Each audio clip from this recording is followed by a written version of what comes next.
Tell me what's happening. Oh, there's a lot of activity. It's like a celebration. Celebration? It's a celebration. What's being celebrated? It's a time to celebrate the accomplishments that we have achieved. Because we've all have achieved something. Okay. We all have achieved of acknowledging the love we have for ourselves. And there's this deep appreciation for each other. Tell me where are you now? What is the setting? It's in a big area. It's outdoors, and yet it doesn't feel like outdoors. It's almost like it is outdoors, but there's walls around us, and it's very sunny, and there's no roof or ceiling, and it's a very pleasant place.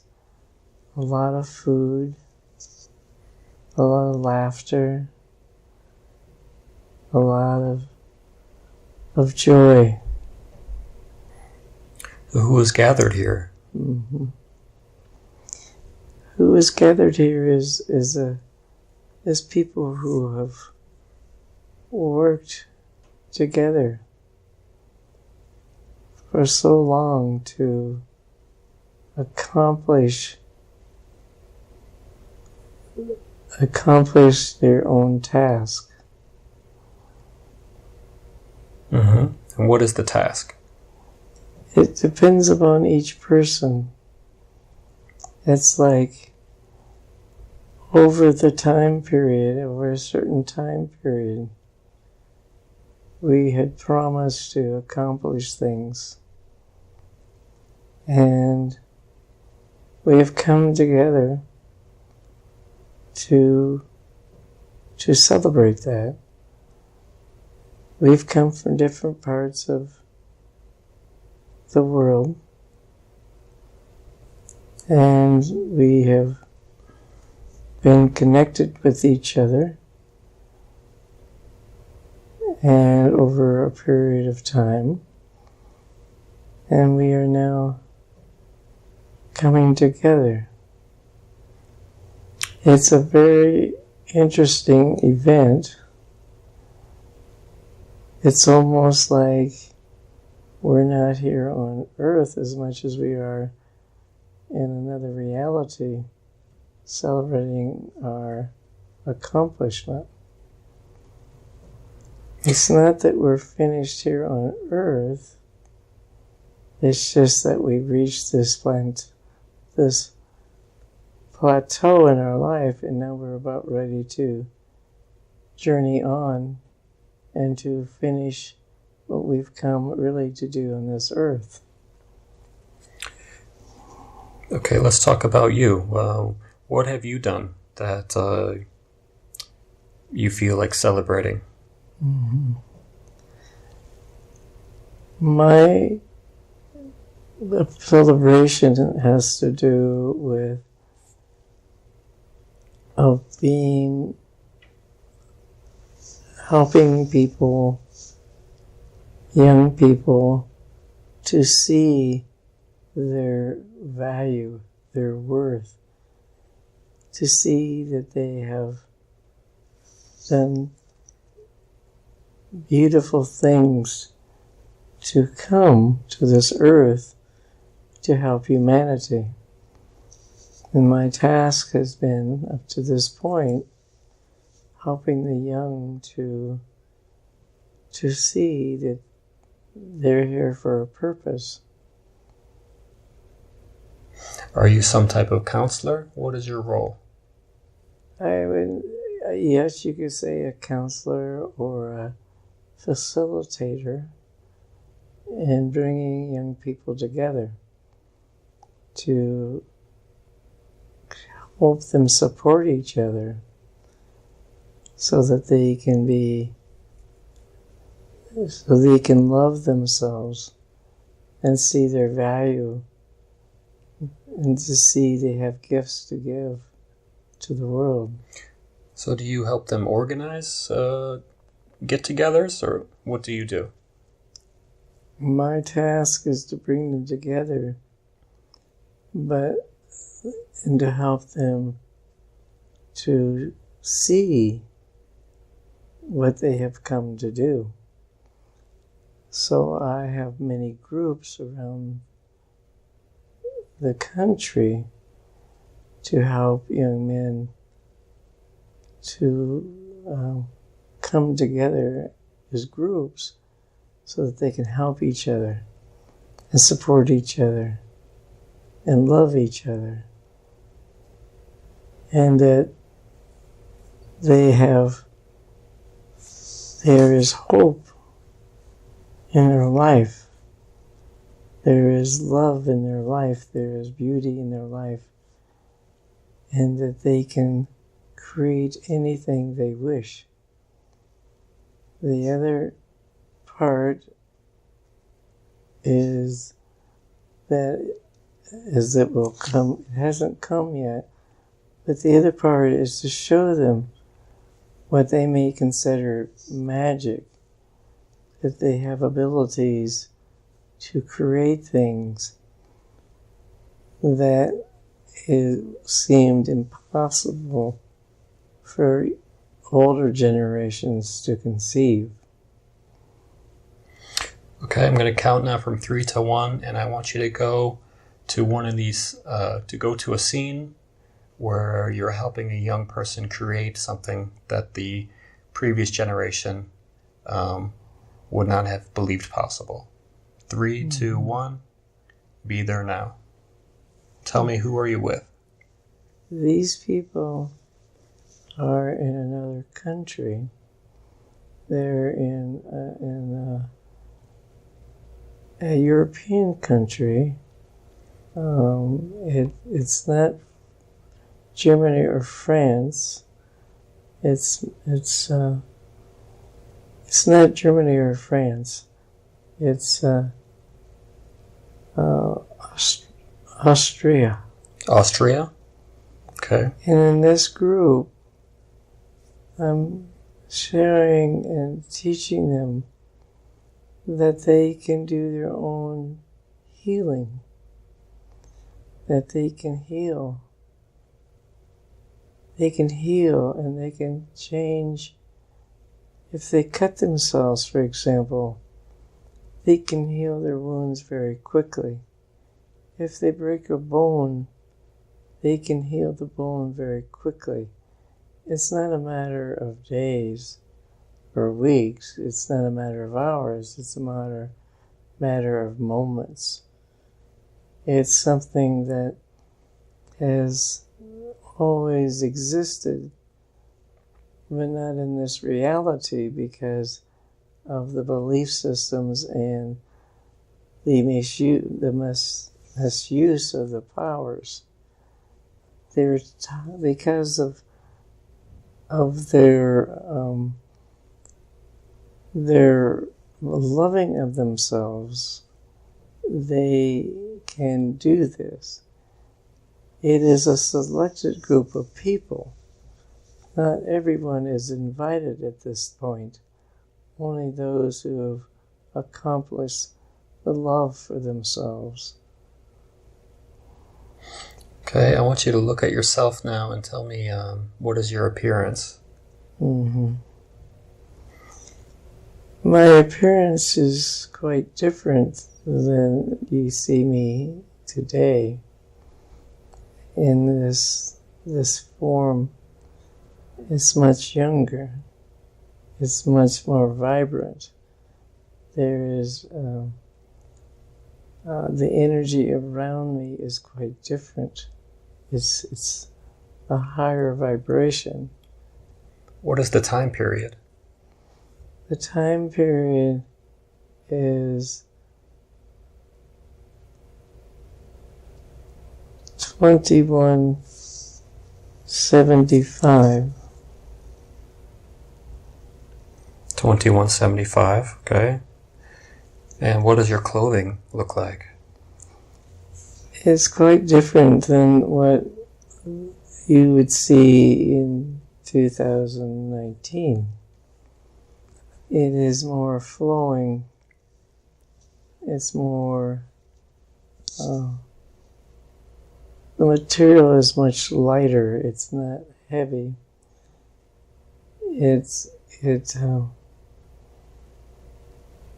And it's not tight around the body. It's more loose. Mm-hmm. And you yourself, where were you born? Where was I born? Mm-hmm. I was born in a small village in France. Okay. And you grew up there, or did you move? I was born and I grew up there. I was adopted. I did not know my parents. Biological parents? My biological parents. I was adopted by a very high spiritual person who had many, many gifts to give. Mm-hmm. Tell me about this person. This person had many, many talents. He was almost like a prophet. He had abilities like he could invent things very easily. He was so connected to the higher sources and higher realities, and he was not afraid to be connected to those higher sources and connect to the abilities that these higher sources would share with him. He was very, very loving. He was very wise. He wasn't a typical spiritual teacher that you would see in the highest levels on this earth. No, he had abilities because of his love and because of his trust and because he had no regrets. He could tap into the higher sources, and they were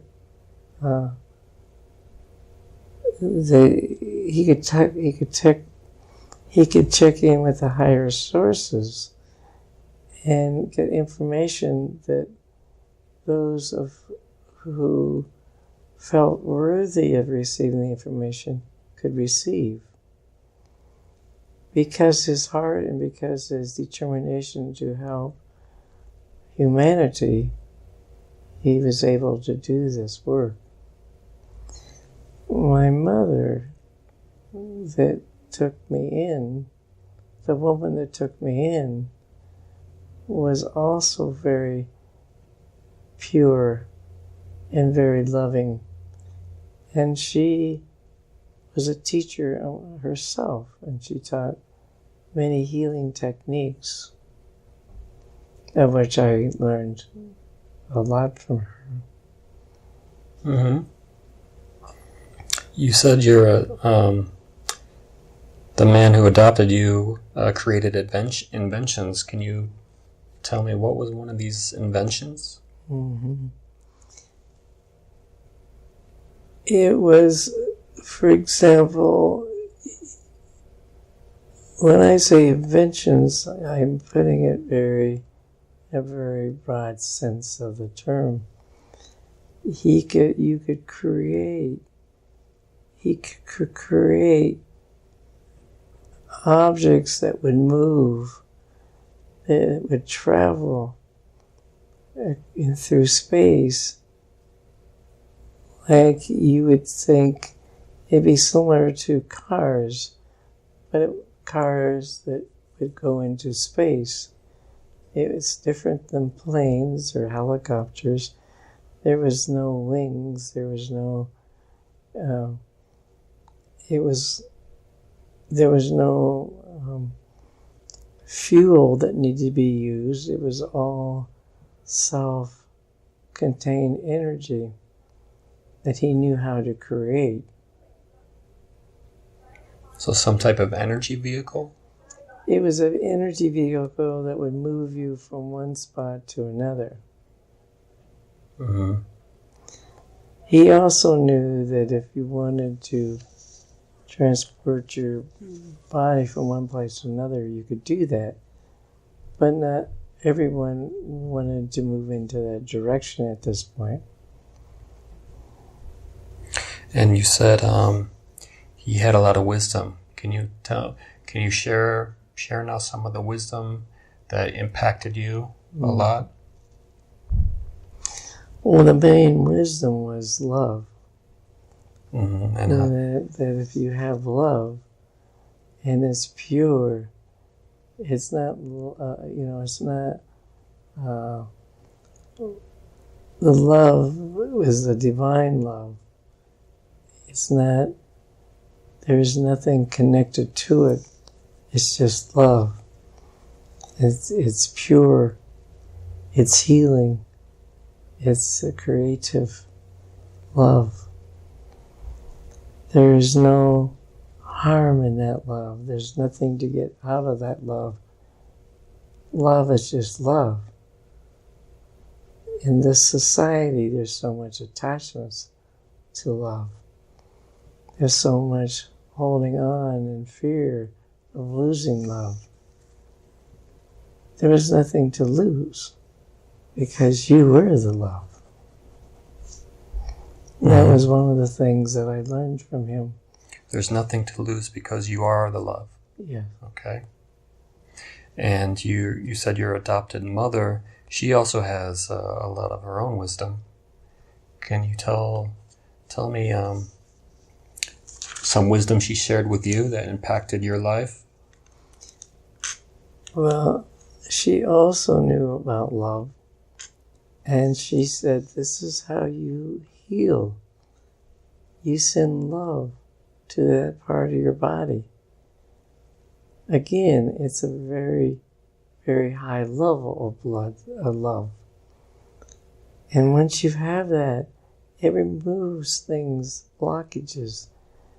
There's no such thing as illnesses.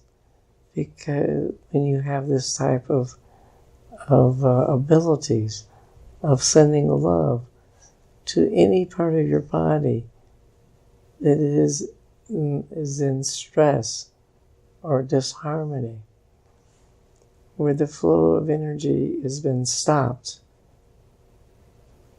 Mm-hmm. And when there's fear, energy stops. Energy then kind of starts become solidified, and it creates disease. It's almost like a break in the oneness, a break in the flow of it. Yes. The main thing is to keep the flow. And how are people like you and you and your parents, your adopted parents, and the group who was celebrating before, how are you affecting the people around you where you live? How are you changing the planet?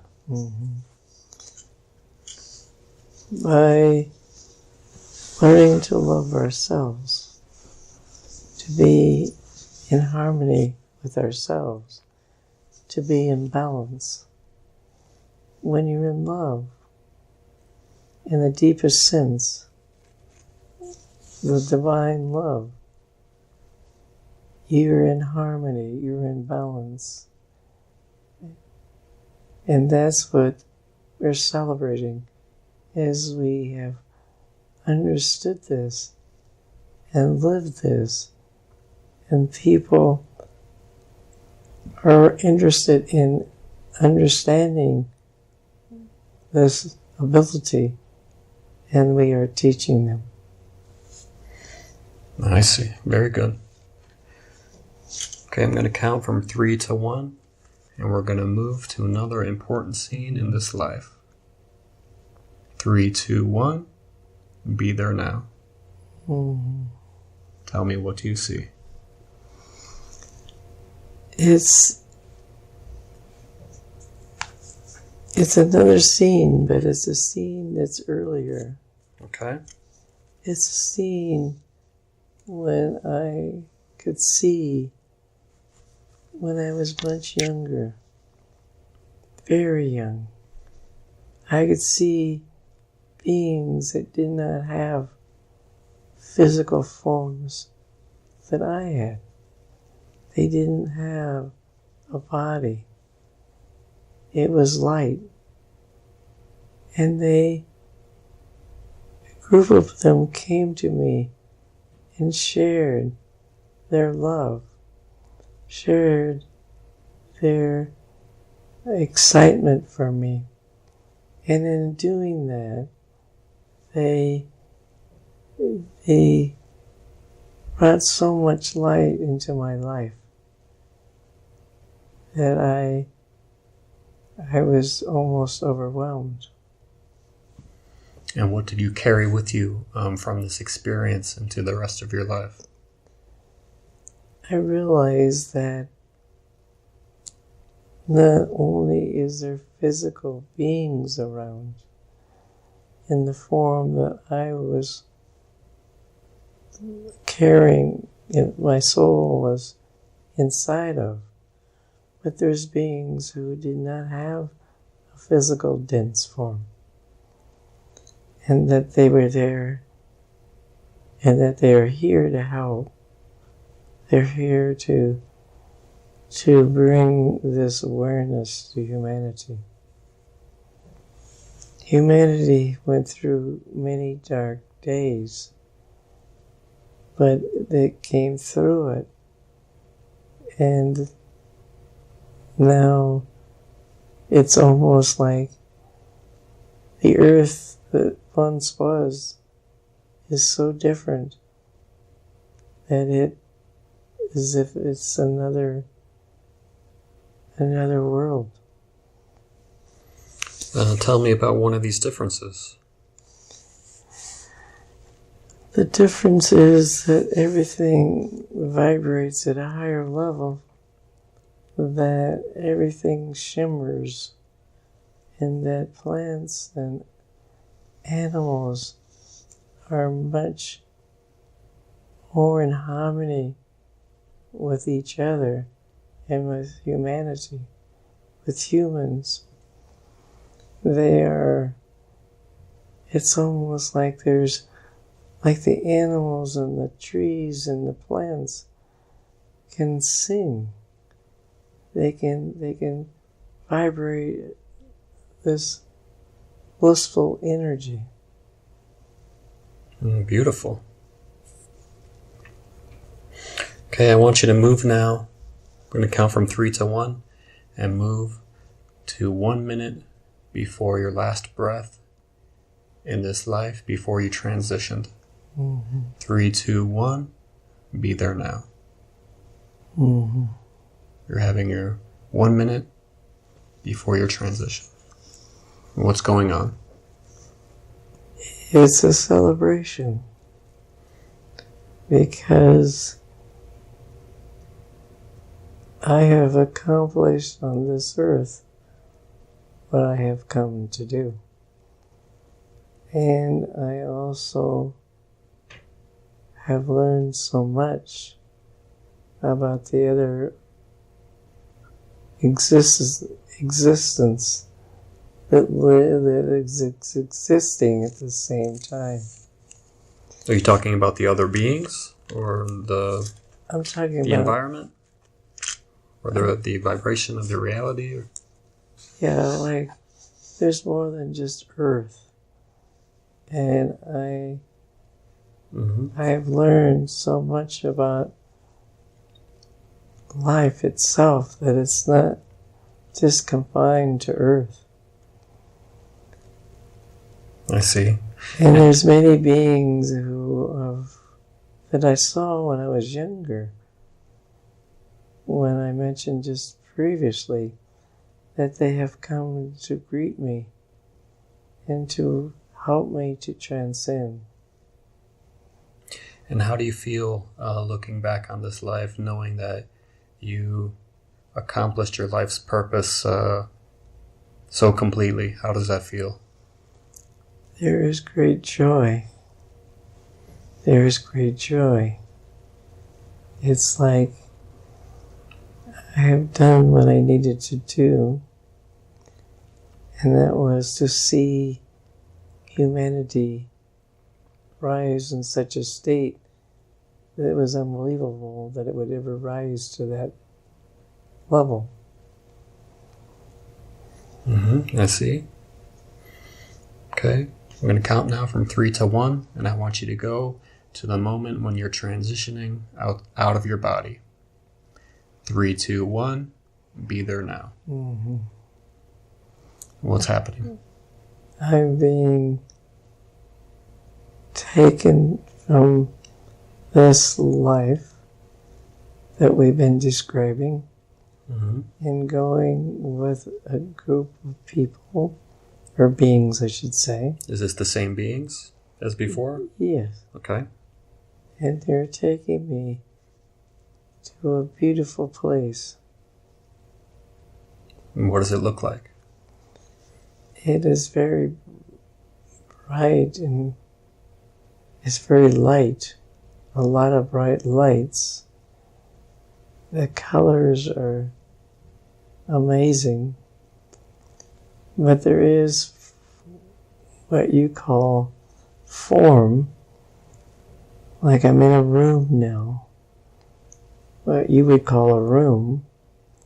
And that it is very beautiful, elegant, and the smell is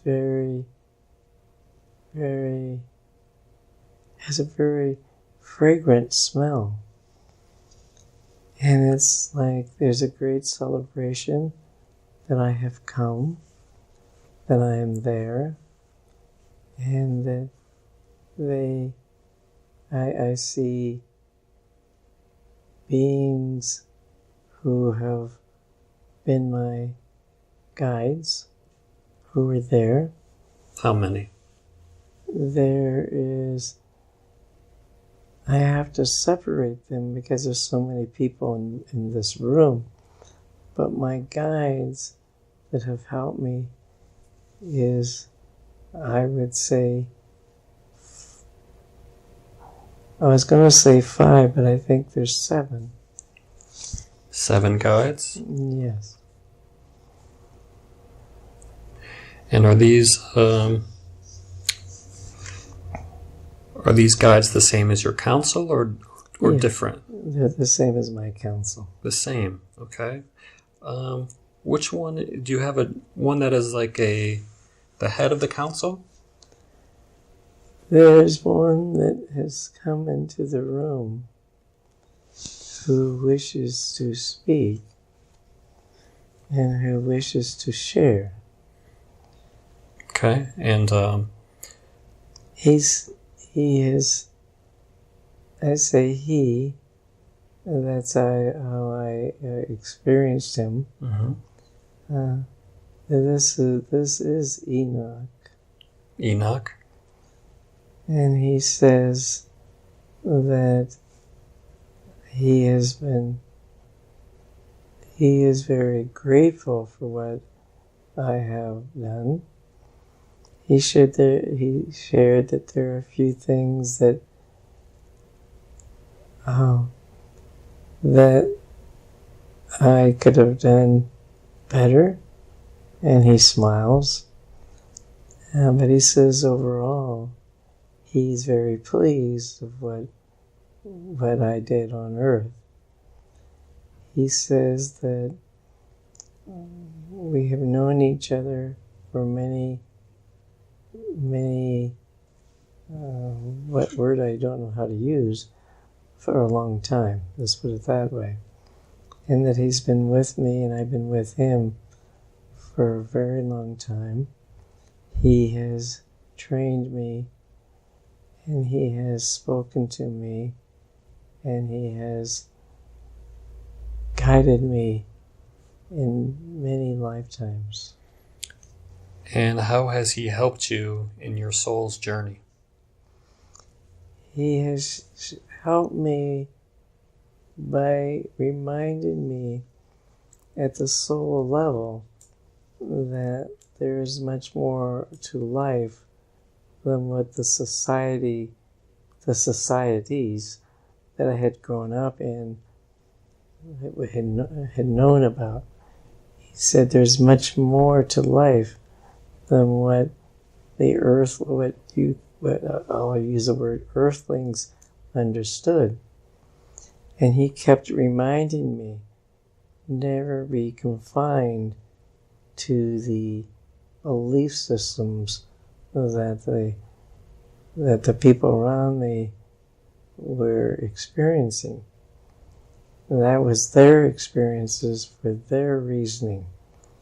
But I had my experiences for my reasoning. Mm-hmm.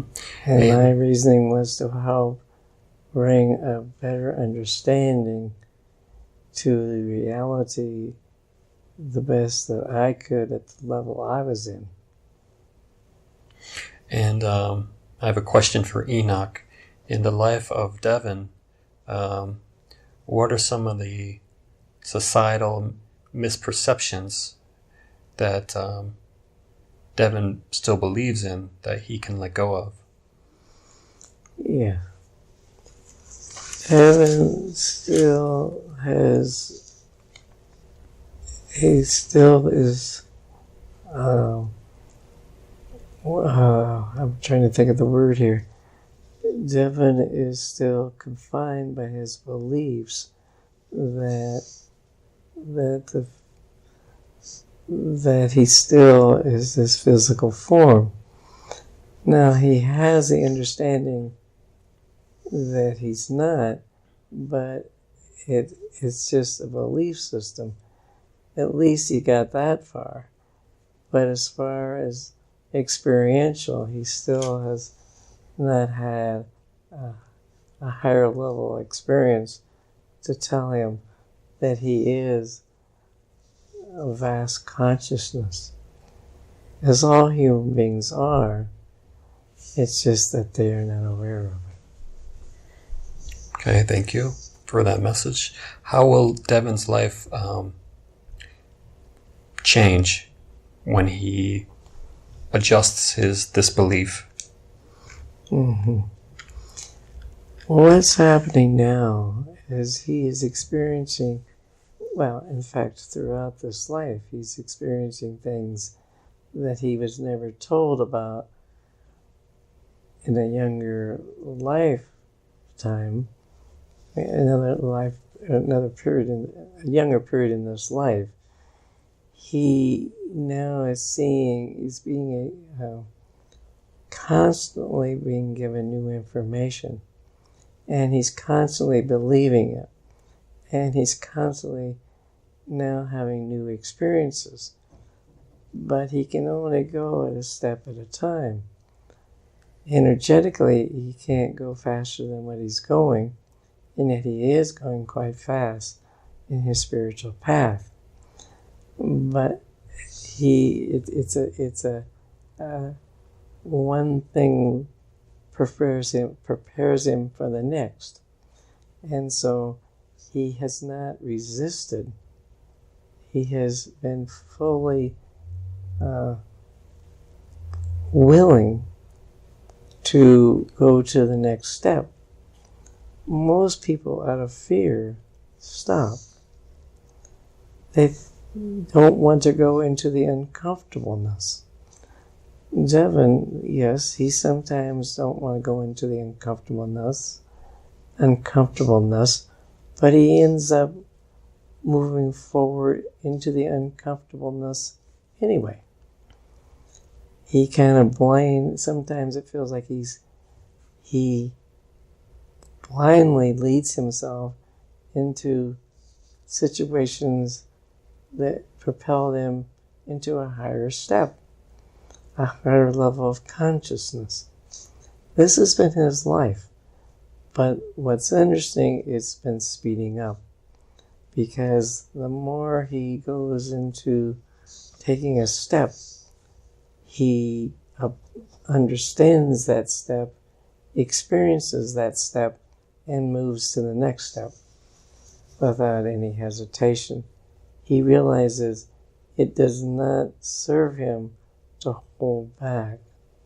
That's not what this particular life is all about. It's moving forward, moving to the next step. When I say step, I don't mean step forward in a straight line, but stepping up,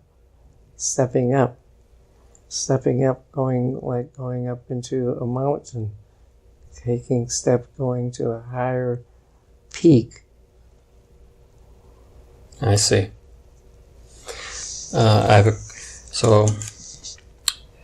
have a question for Enoch. What has been your role as a spirit guide in helping the earth? Sorry. Mm-hmm. We're getting into an area that has been spoken about, but has not been widely publicized, so to speak. And that is to bring an understanding that there is other realities than the earth reality. The earth has lived in this concept that its concepts, its beliefs are all there is. But what was actually given to Devin once, when he asked a question, and the response by the channeled being was, well, that's an earthly concept. He then realized there's more than what the earthly beings think. And so my task has been to help humanity to realize there is more to existence than what you see here or experience here on earth. There is different ways of seeing existence. It's much vaster. But for many people, it's frightening. And that's a whole other story of how the fear was developed. That's a too big a story for here. But it wasn't like this always on Earth. Earth, unfortunately, got trapped in beliefs that were not totally accurate. In fact, was completely inaccurate. And I have been here come back and forth on Earth, not as a human being, but as a being of light, to work through people such as Devin, to understand the other realities that exist in the bigger reality.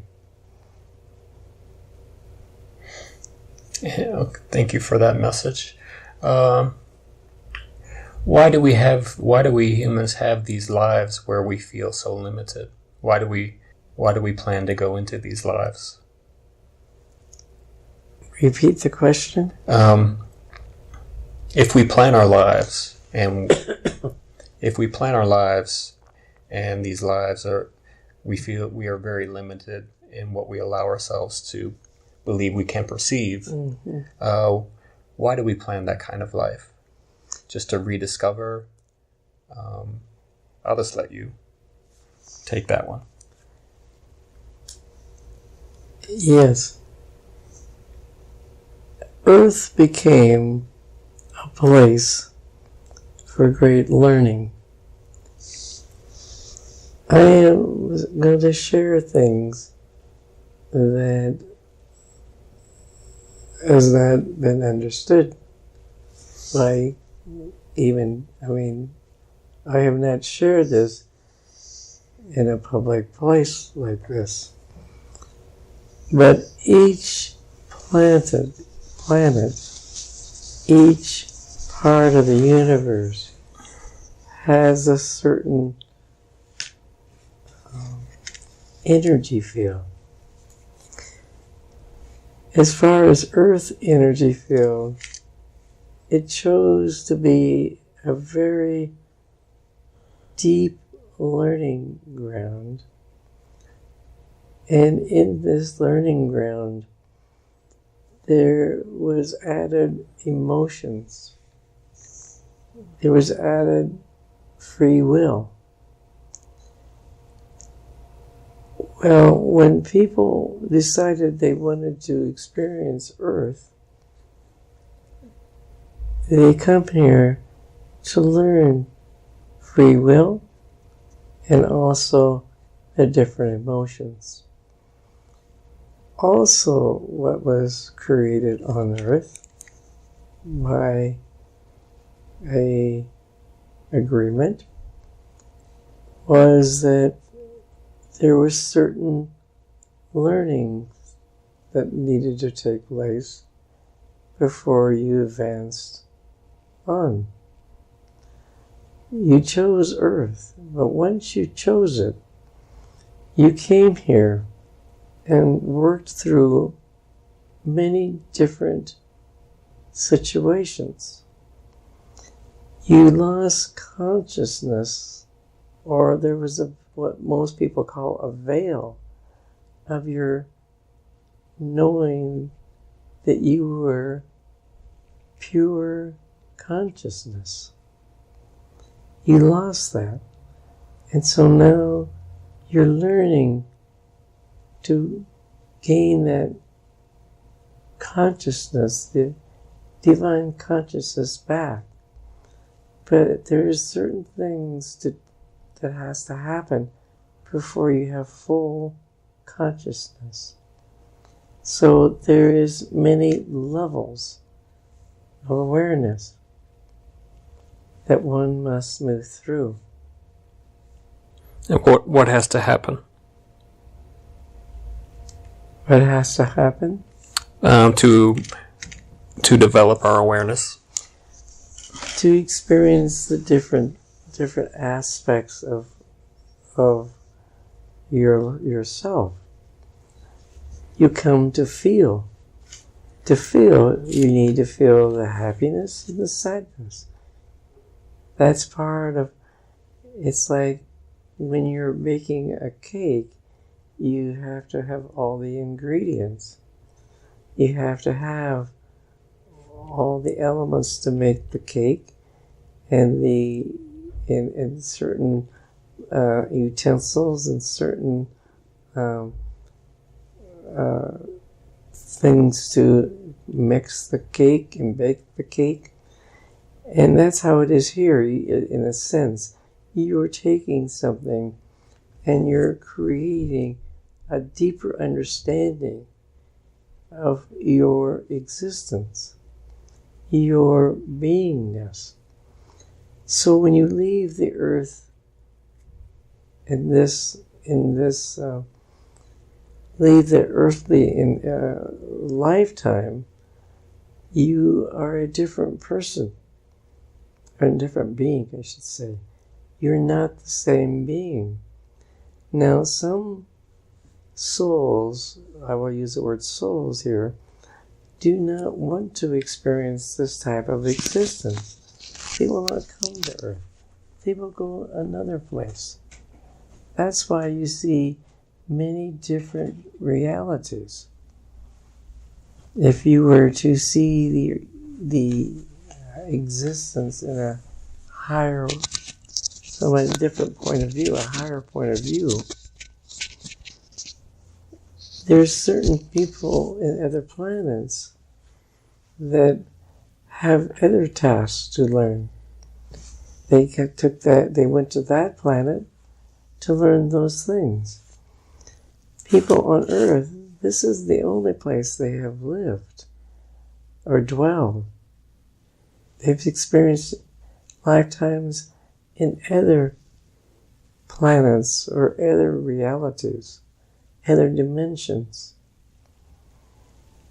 It's an ongoing thing. There's so much to learn. You just determine where you want to learn it and what you want to learn.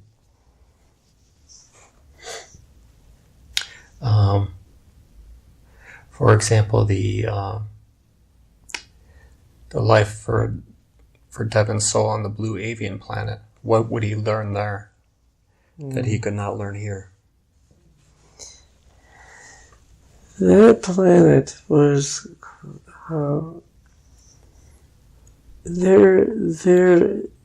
they experienced love in a different way. They experienced it in such a way that it was deeper because they have a deeper awareness. The higher awareness you go, the love changes into that dimension. Now, the blue avians, I say that they have learned how, there's so much that they have learned. They are at a higher level of consciousness that the people on Earth at this time cannot learn. They have certain tasks that they do that is not here to learn. So they have a deeper compassion, a deeper awareness of their beingness. They have many different tasks that they can do that cannot be done on Earth. Abilities, not tasks particularly, but abilities they can do that Earthlings can't do because they have not reached that level of awareness, that level of vibration. The blue avians have a higher vibration. There are different levels of vibrations. You've been in a third dimension. You see things in that dimension. There is fourth dimension that is developing. There is fifth and sixth and so forth and so on. It goes on and on and on. It never ends. It's like you're just moving to a different level of a consciousness, a different level of vibration. And the higher you go, the more abilities to help existence to gain even higher levels of consciousness. The blue avians can help the Earthlings because they have a higher consciousness because of their higher vibration. They don't have the karma debts that the humans have created for themselves. I imagine they must have had while they were evolving to this higher level, they must have had their own challenges that were somewhat different than what we're going through. Can you describe one of these challenges that was different for them? Their challenge is, yes, was in the evolution of their planet. When they were like us, evolving to something higher, they probably had different challenges to go through. They did have different challenges to go through. They had other beings from other realities that were causing conflict in their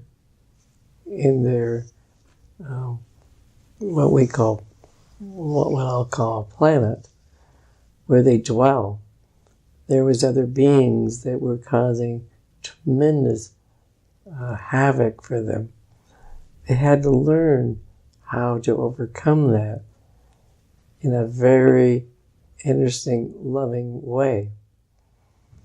It was very what people on Earth would call, it was very dramatic.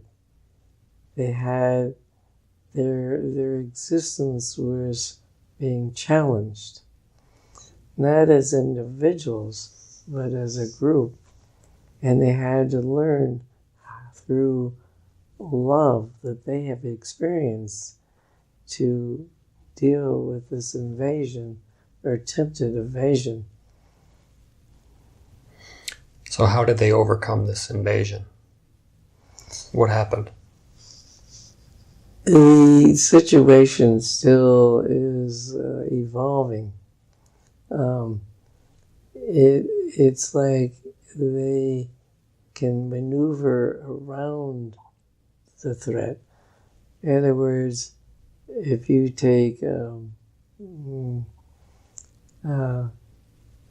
certain, the word doesn't come to me.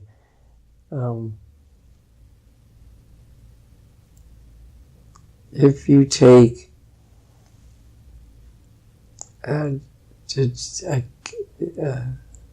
martial art, if you take that, you learn how to move your body so that when the person is coming towards you, you know how to move away from that person's energy. They use that type of, does that make sense? Mm-hmm. They use that type of ability of moving, creating things that are not real, camouflage, and that they would do things to do a dance with the invaders. What was interesting is that it is all out of love. They do not want to hurt. They want to help these invaders, and they are. But it's a slow process. Are you saying they're trying to convert or change these invaders instead of fighting them? Or they're trying to help the invaders to be in a higher vibration so that they understand that they are doing something that is not in their best interest. I see. Okay. You see, in the earth, in the ancient teachings, it really wasn't. There's a belief in the ancient teachings on that. Well, it's not ancient, but in the recent. I'm just trying to put it in the right. In some of the religions that are being taught here on Earth at this time, it was eye for eye and a tooth for tooth. Tooth for tooth, and that was a misconception that is not what was meant to be said. That was not the right way that things were to be presented. But in the blue Avians, they do not believe an eye for an eye and a tooth for a tooth. They believe in bringing awareness through many different techniques. But it's not eye for an eye and a tooth for a tooth. That just creates more habit. I see. To them, it's silly to even think of that. Okay, I want you to breathe in now. Focus on your breathing. Just connecting more deeply with each breath. Relaxing, clearing your mind. And see your council now again. And is Enoch one of these 7 council members, or did he just enter as a guest? He was a guest. Okay, and does he have any other messages today? He is very pleased by the development or